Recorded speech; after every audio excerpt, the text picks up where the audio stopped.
呢位老闆親自煮麵煮咗30幾年，有好多人都推介佢哋屋企嘅豬手麵同埋大腸麵。呢次我哋就用街坊視角嚟探一下呢間小破店。Angkor Molator，今日帶大家去到荔灣食一間已經開咗30年嘅麵館，聽講佢哋屋企嘅豬手麵超級出名。Let's go！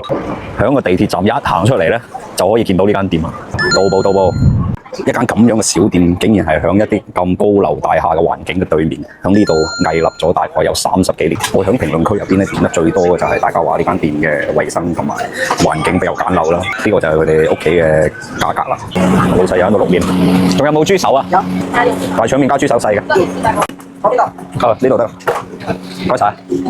呢碗咧就係佢哋呢度嘅招牌豬手麵加豬大腸啦，都係超級大塊豬手，仲拼咗個豬大腸。試下個湯先，哇！碗麵啲鹼水味好重，麵唔算十分彈牙，我覺得唔係佢呢度嘅特色嚟。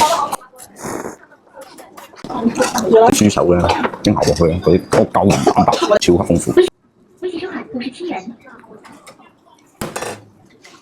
個豬大腸入邊通超級乾淨，而且滷得好入味，咬落去咧仲會逼少少膏出嚟。